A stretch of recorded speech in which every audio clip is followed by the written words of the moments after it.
Welcome to the EchoCast. I am Bon, and this is a podcast about video game news, speculation, reviews, and whatever else I feel like chatting about. This week, we'll be talking about the Callisto Protocol release, Jeff Keighley taking on E3. I was in a Game Rant article, and much more. A few things before we get started. Subscribe to this podcast on your favorite podcast platform, and if you're on Spotify or iTunes, please review the show. On YouTube, please subscribe to the channel, like the video, and comment with your thoughts down below, or just say hi. A huge thank you to supporter level patrons PK, The Dawn, and Cage Nephilim, and a special thanks to producer level patron Hassan. If you're interested in supporting this podcast and getting ad-free episodes, please check out patreon.com/bondiesel. Gaming news. So let's get into it. The Callisto Protocol released today. I'm recording this on Friday, the 2nd of December. Can't believe it's December. It's crazy. So it's come out with a Metacritic score of 73. And I've watched 4 reviews on it today, I believe. So I'm actually someone who was curious about Callisto Protocol. I wasn't a Dead Space fan, and obviously this was kind of a spiritual successor of that series. Glenn Schofield is the director of this game, as well as the owner of the studio who made it. He worked on the previous Dead Space games, as well as a bunch of Call of Duty games and a bunch of stuff. Schofield's worked on most of the major franchises in gaming. And so I was hesitant for 2 reasons. One, this kind of scary survival-y game really isn't my style. I do like single-player story games, so I was curious. And then every trailer they showed us, the first one was like, ooh, this is interesting. This is like obviously a Dead Space, spiritual successor, but this is interesting. Then every time they showed more gameplay, I kind of started to see it was like seeing the cracks. You started to see oh, okay, like that, that looks a little weird. That's the same thing as before. Oh, there's a sliding section of the game where you're sliding down a tube, which is very 2015-y. So then the reviews come out. The game comes out. It has a Metacritic of 73. This is definitely one of the more divisive games I've seen in a long time. And it seems like it just kind of depends on what you were looking for from it, from the reviews I've listened to. I watched the kind of funny coverage on it, Skill Up, as well as I think Jeff Grubb and some other people, Lucy James and so on. And it seems like if you were going in completely blind, you would come out being the game's very pretty. The combat and actual gameplay is okay, but kind of frustrating and feels dated. And the story is just there. And so if you combine those things, if you're someone who's purely there for the graphics and to see, because that's kind of where I was. So apparently this game is on Unreal Engine 4, but during development, when Unreal Engine 5 released, they were able to take some components from UE5 and implement them into this game. And the one consistent thing I've heard everyone say is that this game is beautiful, is that it looks very good, especially the player models and stuff like that. Now, with that, apparently the performance, at least on release for PC, was abysmal. Apparently on the performance mode on console, it was actually pretty good, but the PC version, I guess, is just atrocious, and that's catching it a lot of flack on Steam and from those people who are playing it that way. So to me, I was on the fence about buying this. I wanted to, but I really needed it to be everyone being yeah, this game's really good. And it seems like that's not the case. Now, I have seen some people kind of being hey, Some of my favorite games have Metacritic scores in the 70s. Each person has a different experience. Even myself, I don't know what A Plague Tale Requiem settled on. I think it was in the low 80s, which is, quite a bit better, but I still think it should have been in the 90s. I, I just, I understand that maybe this game is better than it's reviewing, but I already had reservations, and the reviews definitely didn't push me any further. Now, to be totally fair, I've seen multiple people say they really love this game, so maybe it's worth it. But it's a $70 game. If you're on PlayStation, I think on Xbox there's a $60 day one, or a basic copy. But it's apparently like 8 hours long, 8 to 10 hours, and the story isn't that good. The gameplay doesn't seem like it's unanimously enjoyed, and so for me, it's a pass. For me, I'm gonna wait for Game Pass, literally. This game did have a Sony marketing deal, so it won't be. As we've learned through the Sony Activision Xbox drama, that Sony probably paid for at least probably a year or maybe 6 months of exclusivity where they can't put this on Game Pass. So I'm gonna wait. I'm having fun with some games I'm playing right now, and I don't need this. You know, I just it's interesting. It's very interesting. It seems like a game that was kind of maybe should have come out a few years ago, and it's kind of outdated now. But the thing to keep in mind is they made this game from scratch in 3 years. It's the first project from the studio, and if you look at it in that way, it's a really good sign of things to come. It's pretty common for games to have an entire like the actual full development to take 2 or 3 years. But the impression I'm under is that they did pre-production, they did concept stuff, they did prototyping, and completed the game in 3 years. That's pretty good, even with its maybe, not the best scores, not the best reviews. It does seem like from a straight up, like if you look at it as a whole, them doing this from nothing to release in 3 years, pretty impressive. So while this may not be the game that puts the Glenn Schofield's new studio on the map, I definitely think it puts it on the mind of everyone to really look out for their next project, because it's probably going to be really good. Lessons they've learned, not having to deal with COVID, all of that. I'm not really interested here, but I'm interested in the next thing. We'll have to wait and see, though. Speaking of waiting and seeing, we have the ultimate wait and see story, more Xbox acquisition stuff. So last week I did kind of like a Q&A episode because I was just busy and there wasn't a lot of news. I did miss some stuff. The main story I missed, I think, is that there was a couple developments with the Xbox Activision acquisition. So there's rumors that the United States is going to do an investigation into the deal. There's already an escalated investigation in Europe. Depending on who you support, it seems like this news is different. My take is I really don't see them blocking this deal, but I do think they'll make them do concessions.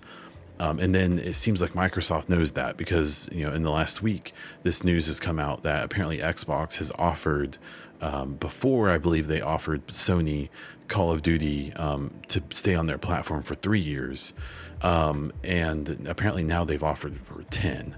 At this point, Sony hasn't publicly responded or talked about that. They very publicly dismissed that 3-year deal. There was some thought that 3-year deal was meant to be a ongoing, like every 3 years they'll renegotiate. That's how it works with Minecraft, with the different platforms it is on. But so far we haven't heard about this 10-year deal.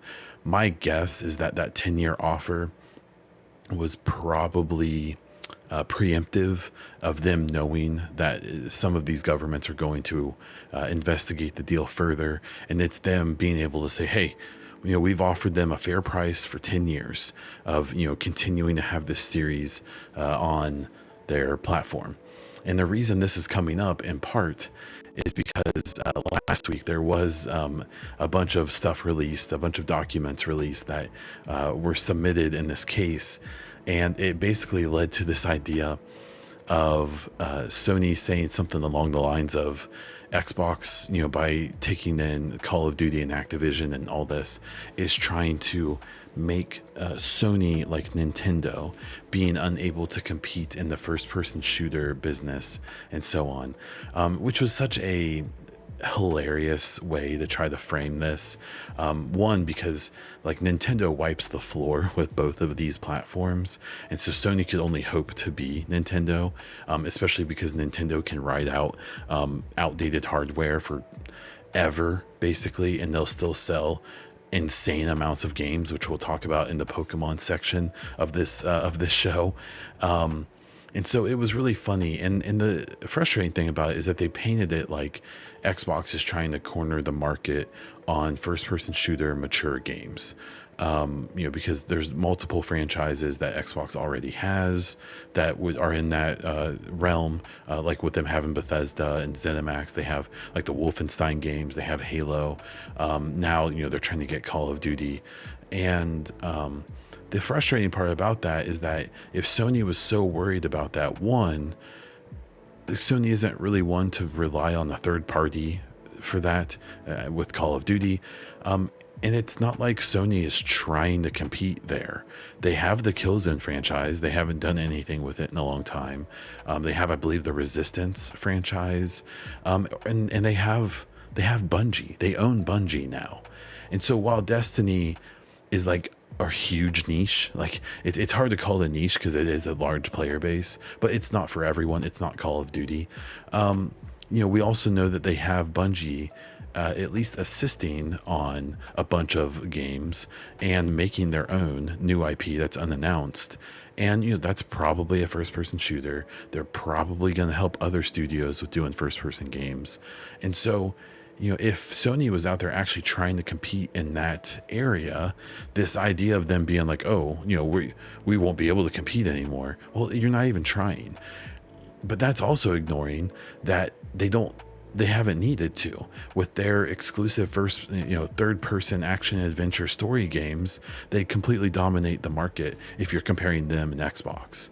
So it was, it's all posturing. It's all lawyers. It's all, them saying what they think they need to say. It does. I'm on the border of feeling like, I'm on the border of feeling like Sony is just trying to get concessions, knowing the deal's going to go through, or that they're actually trying to scrub this deal. At this point, I'm still just not really sure.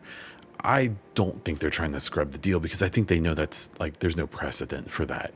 So it seems like they're just pushing really hard for concessions to get this 10 years of Call of Duty and things like that. But we'll have to wait and see. It's been an interesting saga. I try not to get too wrapped up in it. I know there's a lot of commentators who are sick of talking about it. I'm not, because I'm not like overly emotional about it. If it falls through, like whatever, okay. I hope it doesn't. I think it'd be cool for it to go through because Activision probably needs new leadership. But I don't know. I'm curious to see how it works out. I think it will probably be settled by next summer. But we'll have to wait and see. Okay, so we had some new information this week about the Summer Game Fest. So if you remember from last year, E3 didn't have a show.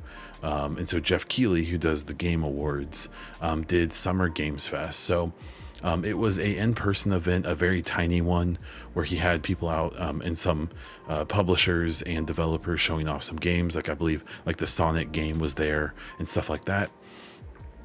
And then he had a 3-hour show and for Summer Game Fest of 2022. And if I have to be straight up, it was kind of bad. It was like an hour or an hour and a half too long. It had way too much fluff. It was very meandering, and there really wasn't like a single big announcement. And so it was kind of rough. And what I took from that was that, E3 may be a necessity because, one, they already they have relationships, they kind of know what they're doing. And two, Keeley probably needs competition because, maybe it's the people around, or maybe it's him himself, but it seems like there's a cockiness that isn't maybe quite deserved yet, because Summer Games Fest was kind of bad. And so now we look at 2023. We already knew that E3 was coming back. Jeff Keighley had been talking a lot about how he was definitely doing Summer Game Fest again, was going to do a big in-person event.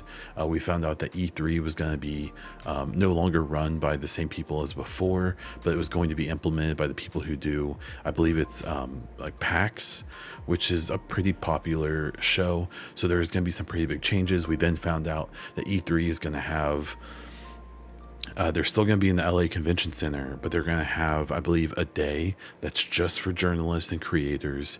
And then they're going to have a public show, but that is still going to be separate from the place. So they're going to have two halls, and one hall will be for people who buy tickets and go to the show themselves. And then the other hall is still going to be just for media and publishers and developers and stuff like that. So that's, I think, really cool. I think that's going to be a good thing. And so we found out this week that we already knew that E3 was going to be on June 13th. And then we found out the Summer Game Fest is going to be June 8th. So there was a lot of speculation about, was Keighley going to try to do it the exact same week? Was he going to do it before? Was he going to do it after? Was he going to do it in a different month? And now we know he's going to do it a week before. So this leads to some kind of interesting conundrums, right? What is going to happen? Are we going to see publishers and developers bring the same stuff to both shows? Are we going to see them distribute it depending who has the better relationships and things like that? I've seen a lot of people being like, oh, Summer Games Fest is going to get all the exclusives and E3 is dead already. I think the problem is that, the part of the gaming community that is involved on Twitter, who watches podcasts, who is involved in the actual conversations of all this stuff, don't always realize that they're like a really, really, really tiny minority of the overall gaming community. And they don't realize that like 90% of gamers don't pay attention to all of that. And I think that it's pretty safe to say that that percentage of people also probably know what E3 is. They may not have really watched much of it. It may not be in their mind all the time. But if you say Summer Games Fest and E3, they will know E3, and they probably have no idea what Summer Games Fest is, or at least not to the same degree. So, and you have to remember that these publishers and devs also know that. And so while Keighley's obviously kind of taking a big role and kind of being that liaison between gamers and devs, I still think it's not quite as prolific as he makes it out to be, because he's a salesman. He's selling himself. He's selling his product. And I just don't completely believe that he's trounced E3 yet. I think E3's definitely been through the ringer. They've made lots of mistakes. It does seem like they're trying to make drastic change and make this happen again. And the simple fact is that like Summer Game Fest, I thought was underwhelming. People also called that E3. Like whether Keighley likes it or not, people were talking about that being like E3 week, because I think like Xbox had their own show during that time. Like it was kind of coordinated with Summer Game Fest, but it wasn't actually part of it. And people called that E3. And I remember calling it that. I remember hearing a bunch of journalists and media people calling it that, because the simple fact is that E3 has that mind share. E3 is more than just a specific event. It's like it's an attitude, it's a mood, it's a festivity. And so I think it's going to be really interesting to see what happens with these two events back to back, who gets what.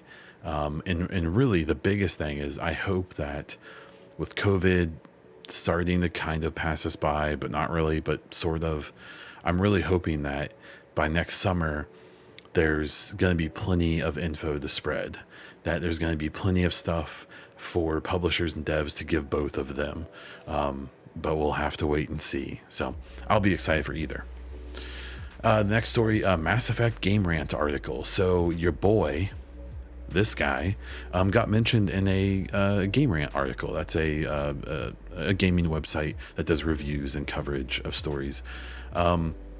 So a video I did on N7 Day almost a month ago now, about a reflection in a teaser trailer that could be Shepard or someone else. Got picked up and talked about in this article that was really, really cool. Some people linked it to me. So that was exciting. It was kind of a bummer that another creator who's literally 25 times larger than me, but who did their content after I did, got their video highlighted in the article and stuff. But at the same time, like, that person's recognizable to the community who they are trying to reach out to with this article. I'm not, and so that's just the way it goes. I have to keep grinding. So that was really cool. That was exciting. I've been working really hard to try to establish myself even just a little bit in the Mass Effect community. And so to have even just the tiniest bit of recognition from like a legitimate source was really, really cool. So I think there's a thing to be said. I've kind of noticed, I follow, a handful of Mass Effect creators, and it is kind of a reminder of what it was like trying to get into the Division community back when I did that back in 2017 or so, and how, there's some established names, and whether it's on purpose or not, it's gonna be hard to get a foothold in the community, and there may be people actively trying to kind of push back on that because they don't want competition, whether it's the Mass Effect interview I did with N7 Legend shortly after N7 Day, so a couple weeks ago. If you parse out all the things we talked about, and especially original ideas that we talked about, larger creators have made videos about basically everything. So in one way, I take it as a compliment that the ideas we had and the original ideas we had were compelling enough that people wanted to comment on it. It would have been maybe nice to have a little more recognition. There was some, which was nice, but in my opinion, not enough. But that's what happens when you're the small fish. So you have to keep on fighting your way up the food chain. A quick note before we move on: if you are on PlayStation, the PlayStation, the premium or whatever, the free games you get every month, Mass Effect Legendary Edition will be on that soon if it's not already. You need to get that. It's very good. Okay, so here in a few days, this coming week, speaking of Jeff Keighley before, we have the Game Awards coming up. So this is a big festival. This is a big event. While I'm kind of down on the Summer Game Fest, I didn't think it was great. The Game Awards is always pretty good. It's still too long. It's way too drawn out still, but it typically has some pretty good stuff. Even last year it had some okay stuff. The year before they had some really good exclusive trailers and stuff. The year before that, I believe, is where they announced the Xbox Series X, which was the big deal. So it's been fun to kind of get excited for the Game Awards, and so we'll talk about a couple things. The first thing we'll talk about is what should we expect, like what do we know is going to happen. Well, the first thing is the awards. Unfortunately or fortunately, depending on who you are, the awards are going to be very dominated by Elden Ring and God of War Ragnarok. So if you're a fan of those games, then you're going to be happy because they're probably going to clean up, and one of them is probably going to be Game of the Year. If you're not, then you're probably going to be annoyed. I am super happy that A Plague Tale Requiem got a bunch of nominations. I believe like soundtrack, narrative, Game of the Year, which was a surprise to me, even though I think it definitely deserves the nom. I'm hoping that it at least wins the narrative, because I loved it. So I really hope it wins something. But even just being nominated, especially for Game of the Year, was exciting. As for a bunch of the other awards, I'm not super invested. There's literally awards for like best esports team, where I literally know less than zero. So I'll just be watching. But what we're here for are the reveals, right? And so we found out that Tekken 8 will be shown. That's for sure. I'm not a big fighting game guy, but that's still a series that means something to me. So it'll just be cool to see it. Jedi Fallen Order Survivor, the sequel made by EA, is expected to be shown. That's per Jeff Grubb, who's pretty reliable with EA stuff. He seems to have some pretty deep connections there, and whenever he makes EA related predictions, they tend to come true. There's also been some pretty heavy hinting that Jeff Keighley's best friend Kojima is going to be showing something there. We're under the impression he's working on a few different projects. There's at least probably one or two games. There's also some thought he's working on like a movie of some type or some type of other media than games. So it seems like it's almost guaranteed that Kojima is going to show something. But I believe the last time I think it was Summer Game Fest. It may have been the Game Awards last year. People were expecting something big from Kojima, and it ended up being like an announcement of the director's cut of Death Stranding, which was like kind of neat, but didn't really take the world by storm. As for predictions of things that could be at Summer Game Fest, and these are pretty customized to myself, it's almost certain Dragon Age from BioWare is going to have a big trailer. That game is still expected to be released probably about a year from now, and so it wouldn't surprise anyone if they kind of begin their marketing push now with like an actual trailer of like gameplay, at least a little bit. We did find out recently that game hit alpha, which means it's playable all the way through. That means that there's a pretty good chance they have a vertical slice that they can make like a trailer from that's finished, and they could show like what the game is going to be, which is really exciting. I am kind of hoping that there may be even just the smallest Mass Effect trailer, even if it's just like a little teaser. It's probably asking too much. We got a very active N7 day about a month ago, and so they could really put the cherry on top with a little teaser trailer. I'm not expecting it though. We'll have to wait and see. I'm not expecting anything from Ubi, actually. I think Ubisoft is probably going to do their own show, probably in like maybe the spring or late winter. I don't really know what they would show. Ubisoft is in a weird spot right now where I can't think of any like big AAA releases that they have coming up that we know about other than like Assassin's Creed. And Ubisoft seems to just be kind of coasting. So we'll have to see what they do. There's also a big tease that 505 Games is going to be showing something new and big. So that should be really interesting. That's a pretty big studio / publisher. And if they show stuff that's substantial in some capacity. And then the final one is Xbox. And from the previous conversation about the acquisition, there's actually some thought that they may not show anything because they may be worried about doing something that may, tick off the regulators who are reviewing their deal. I don't think that would keep them from doing anything. I really think we see something Starfield. I think we see something Redfall. I think we maybe see Senua's Senua's Saga or whatever the new one is. I really want to see something from that. I've seen some people predict like Perfect Dark may show up in some capacity. Maybe something Gear 6. I think that's probably still pretty far off, but we'll have to wait and see. That Battle Royale mode for Halo, I wouldn't be surprised if we see something about that because that poor franchise needs some kind of boost. But I'm really curious at how much Xbox shows up because there is some thought that they may hold back to try not to rock the boat any more than they have already. So I'm super excited for the Game Awards. I will be streaming it live that evening. So if you want to come by my Twitch channel, it's twitch.tv/BondDiesel. You'll be able to hang out. We can chat about what gets shown, and we can have a good time. So please follow my Twitch and show up when this comes on. I love to chat while we watch. Okay, so next is Pokemon Violet and Scarlet. So that came out. I don't think I talked about it in the 2 weeks ago because I don't think it was out yet. But it's sitting at a Metacritic score, just like Callisto Protocol, of 73.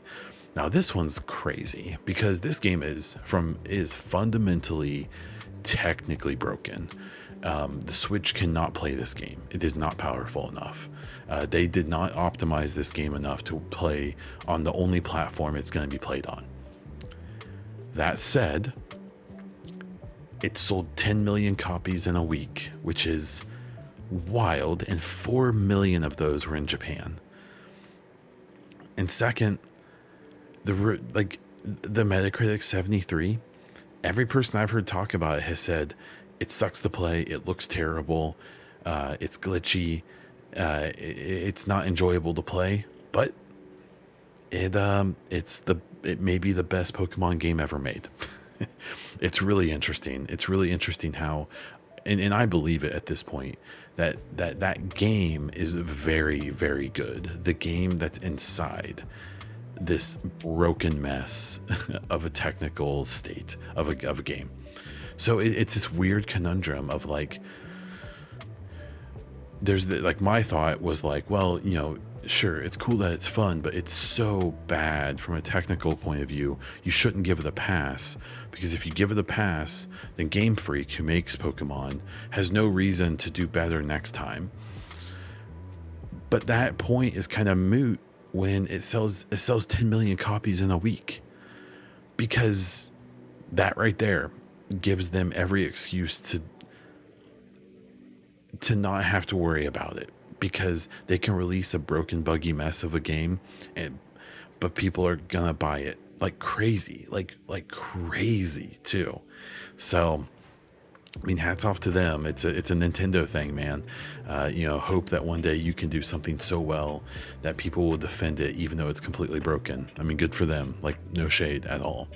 It's really interesting. Even people in the Discord, in our Discord, have talked about like it's a really, really good game. It's so fun, even though it's a mess.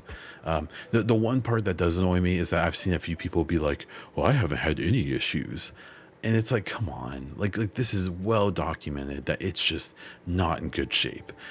And it's even to a point where like I think so many people are positive about the game, while also ripping on the technical state, that you don't need to play that like, oh, I don't have any problems game. You can just say like, oh yeah, it messes up on me all the time, but it's really fun, and everyone will believe you now. But I don't know. Good for them. They can put out this, steaming piece of crap that happens to be really good on the inside, and they'll sell it like crazy, and they'll do it again. So good for them. Some quick ones here. The Division 2 holiday event, they have a little graphic on their Twitter where you can kind of see what's coming. I mean, it is what it is. They are doing the final target finally, after it was delayed a few weeks, of Season 10, which I am excited to play to see how this season wraps up. And then Season 11 is going to start sometime in 2023. We don't know when, so we'll have to wait for that, I guess. But yeah, this event, it's just recycled stuff. There's one new gun they're going to put out. Otherwise, it's a bunch of stuff that already existed. So if you're into that, it's going to be there for you.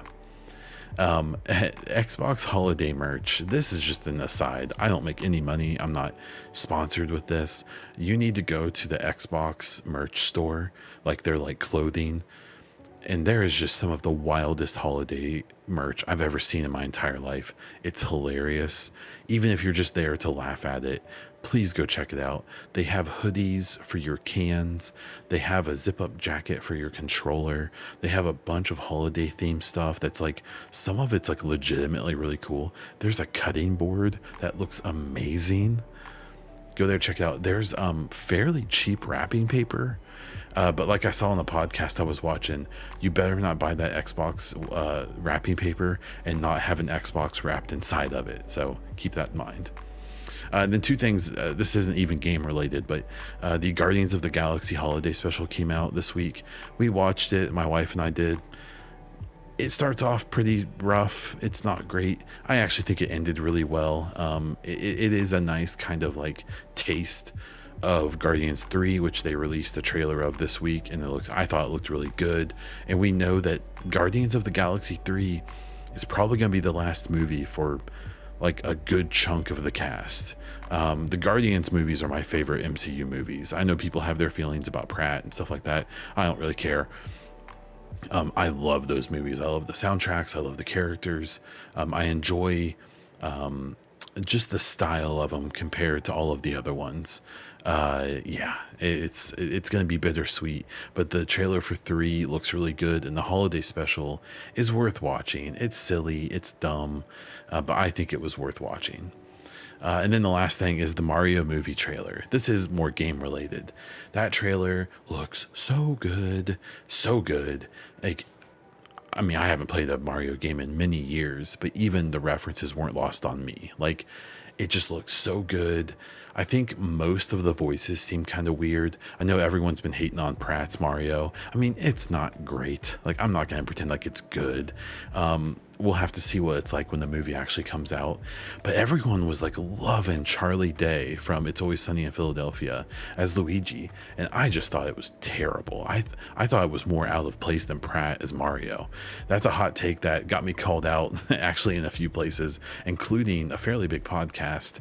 And people disagree relentlessly, and that's fine. But I just I don't care about the voices. This movie looks like it's gonna be so fun and it's gonna be so great that the voices could be terrible, but it's probably still gonna be really good. So if you haven't seen those yet, I highly suggest it. For listener questions, we had one set here. If you have any of your own gaming related questions you would like me to answer in the next podcast, jump into our Discord, which has a link in the description, or on my Twitter. You can find that link pretty easily. And there's a whole room just to ask questions. And I point you to it once a week. So get in there and ask. You can also ask on Twitter in the YouTube comments. It's fine. So this week it was Master Prime.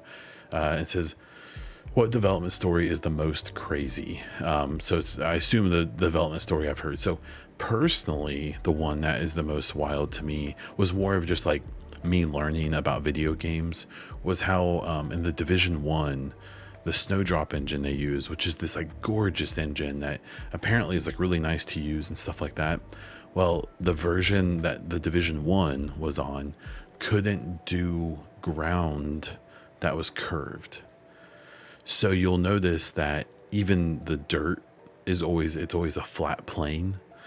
And there were issues with like curved objects and stuff where like you couldn't take cover on a tree, which in the Division 2 you can. In the Division 2 there's curved earth and stuff like that. They obviously updated the engine for Division 2, but in Division 1, and it hampered some plans potentially to have like a DLC in like Central Park, or even just some of their design in general. They had to be really creative with how they did like parks and stuff, because they needed to make them look natural, but they couldn't make them look natural. So they had to like do some tricks. And so stuff like that, you know, you look behind the curtain of game development and you realize that all game development is a big giant misdirection show. And it's a big giant, illusion basically. And it's not, the way people think of it all the time. So that's a pretty fun one. The second question for Master Prime was, should single player games be priced at $60? I mean, that's so dependent on the game, how long it took to develop it, how many people worked on it. I like that there is kind of like a AA indie scene right now of games that can be basically made by like an indie studio that's fairly small and come out for like $40 and be very good. But those big studios, EA publishers, EA, Ubisoft, stuff like that, whether their games really feel worth the $60-$70 or not, whether they're single player or not, that's what they have to charge to make money. And that's what they're gonna do, because a lot of people are gonna pay it. And so should they be? Maybe, maybe not. Like I paid the $60 for A Plague Tale Requiem. It was like a 25-30 hour experience. That felt really good. I see people talking about a Callisto Protocol that's like 8 to 10 hours and for the same price, and it's not even like, from a story perspective, it's not like amazing. Maybe that isn't worth it. But it's all subjective, and that's kind of up to you. So for polls, I did do a poll. I think it was last week, asking what platform people play on. I had console, PC, mobile, and VR. What they play on the most was the specific question. Console led with 56%, PC had 40%, mobile had 4%, and VR had 0. This was a fairly small poll. I think it was 30 or 40 people maybe, but it was still interesting. And what's really interesting is you can tell how unique our little communities are, because mobile just dominates with like hundreds of millions of players on stuff, where, you know, there's not hundreds of millions of consoles. There's not hundreds of millions of PS5s and Xbox Series X's. They're happy if they sell, 50, 60 million in the first couple of years, in a normal time, especially. So it shows you how unique like our little communities can be when you have console and PC. You have 96% of the result. When if you spread that out to like the entire United States, mobile would win pretty handily over any platform, console or PC. So just kind of some food for thought. I thought that was interesting. And content updates to start wrapping up the show. The Spotify Wrapped, I did that. It was really, really cool. We had some really interesting little stats and stuff like that. Let's see, what was some of it here? So I did 48 episodes in 2022. Obviously, it's not over yet, but at the time they did this, that's how many episodes I had. It was 2,600 minutes of content. People from 24 different countries listened to the podcast. That was really cool. And it had 6% more followers on, I assume, the various platforms, at least on Spotify. The rating of the podcast, I believe there's like 30 ratings, and it's at 4.9. So please boost that up if you're on iTunes or Spotify. It was really interesting. So I'm in the top 10% most followed podcast. Now, you have to keep in mind that there's like hundreds of thousands of podcasts that recorded like one episode and disappeared. But to be in the top 10%, I don't know. For me, I take it as a win. I think that's super cool. This was a really cool stat. I had 66% of current listeners this year, or current listeners, started listening to the show this year. That's very, very cool. And what's cool about that is that you have to keep this in mind. The followers only grew 6%, but 66% of people started listening this year. What that probably means is I assume a bunch of Division listeners stopped listening, but I picked up a bunch of new listeners who just like the general gaming news, my Mass Effect coverage, things like that. So that's super exciting. And then I had the podcast was in the top 10% of most shared, which was really cool. Being in the top like 5 or 2% is like really, really good. But top 10%, considering I do this for fun as a hobby, no complaints here. So thank you very much. If you're listening to this, you are part of that. The last thing here is I have finally been approved for ads through Anchor. Anchor is where I upload the podcast through. And so what that means is that if you listen on a podcast platform, you're probably going to get an ad before the show starts. You probably got one before this show. Two things. If you don't want that ad, you can watch on YouTube, which will only have the ads that YouTube has, but it won't have the ad from Anchor, from the podcast. Or if you join my my Patreon, it's patreon.com/bondiesel. I think the lowest entry I have, you can get it for $1. It's like $1, $5, $10, whatever you want to pay. You can get an ad-free version. So if you want to listen to it that way, that's fine. I believe there is an RSS feed there, so you can plug that in to your normal podcast listening platform, and you can still get it there. It just won't have an ad. So if you're interested in that, consider the Patreon. Obviously, you don't have to. If you listen to the ad, I get a few pennies as well. So let me know. The big thing I have is I can pick the categories that the ads come from. And so if you get any really weird ads that you don't like, that seem way off brand, or that you just are uncomfortable with, let me know. I want to know that. I want to know, because then I can disable that type of ad. But I'm excited. I haven't had ads on the podcast in a couple of years, and I'm excited to to be able to do that again. So that's what I have. That's what I have this week. Thank you so much for listening, like big time. I love doing this podcast. It's one of my favorite things to do. I make it work one way or the other, even on busy weeks or weeks where I don't have much to talk about. I think I'm going to be okay for the time being. There's plenty to talk about, and I really hope I get to talk to you about it. So please subscribe to the show on your favorite podcast platform. And if you're on Spotify or iTunes, please rate the podcast. If you're on YouTube, please subscribe to the channel, like the video, and comment down below to say hello or ask a question or something. You can find me all over the internet as Bond Diesel, including on Twitter, YouTube, Instagram, and on Twitch. If you're interested in supporting the show, my other content, and getting ad-free podcast episodes, please check out patreon.com/Bond Diesel. That is all I have. Until next time.